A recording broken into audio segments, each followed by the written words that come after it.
Good morning, my friends. Just after 7 o'clock in the morning. As you see here where I am right now, it's almost fall coming, or fall has already come. And I'm actually in my favorite place here in Sweden, which I wanted to show you today. A little village, which is halfway between ORSA and Sveg, if you find these places, about 50 kilometers north of Lake Siljan. In the middle of the woods you will find a little village called Rosentorp.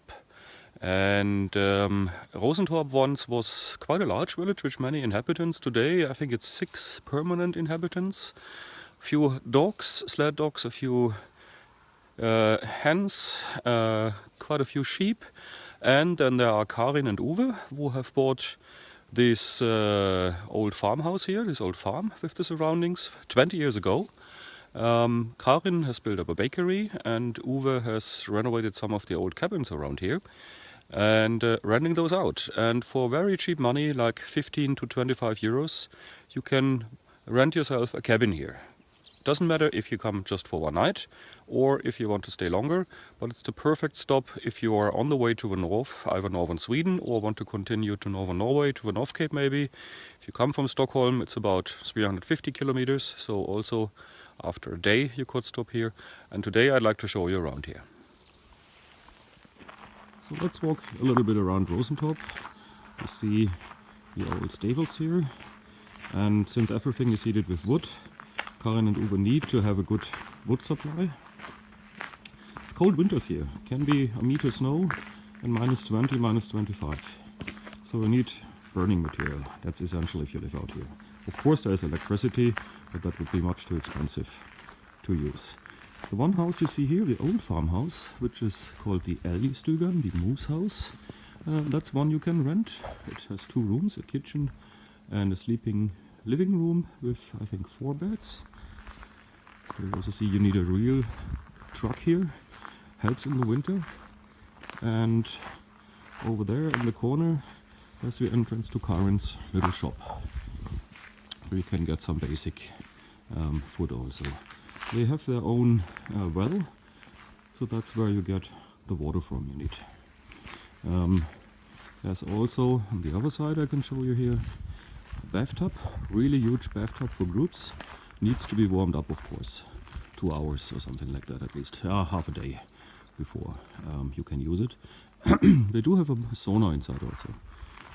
That one here, the Alaska Lodge, can be used for group gatherings. There's quite some space inside. And here we got one of the cabins we rent out. Fladdermusstugan, the bed cabin. And don't be afraid, there are no beds inside. I can guarantee you. I've been sleeping inside here a few times. And I just want to show you how it looks like. It's a good opportunity right now because there are no guests. So you have a little kitchen, basic stuff. Let me switch on the light. There's a fridge also, if you want to cool something. Place for 4 people. And a wood stove for warming up in the winter. And 2 of these beds here, which accommodate 4 people. This is the sanitary building. There are 2 showers, warm showers of course, inside. And on the other side, I'll go a little bit around. We'll see that there are 2 toilets, no flushing of course, with a very nice view out into the forest. So when you sit there, you can watch the squirrels and the birds. So this little cabin we called the Trapper Lodge. The Trapper Lodge, excuse my voice, it's still early in the morning. Let's go inside here and take a look. That's the smallest one, which didn't even have electricity until a year ago. I find it really cozy. You have a little table, you have 2 beds, 2 bunk beds and a kitchen area. And until it had electricity, you needed to have the petroleum lamps on. But now there is actually, modern technique, you can hardly see it, has come here. There's electric light and you can of course also charge your mobile phone here or your navigation system when you need it. And there are some other inhabitants of Rosentorp. We're always happy if we get some visitors. Huh? Yeah. Look at that. Hey, nee, aus. Oh, you killed my jacket. Look at that. That wasn't nice. Now you got down. The last cabin I'd like to show you is my favorite one, except of little trouble lodge, mainly when I come with more people. It's called the Ørnbuet, Eagle's Nest, which is quite unique because it has a low door. And if you go inside, you need to mind your head not to slam that one, taking off my shoes also. Then you come to the little kitchen down there. Oh, and look who's coming there. Carlo is coming down the stairs. He's already awake. Good morning, Carlo. Good morning, good morning. So the Eagle's Nest is a typical one. You have the water in 2 canisters and that runs down in the sink. And on the sink there's a second canister down there which you need to empty from time to time. You also have electric cooking possibilities, or you can cook on this gigantic wooden stove which warms this place up in winter. There's everything here, like plates and cooking equipment, coffee cans, so a very nice place to stay for a longer time.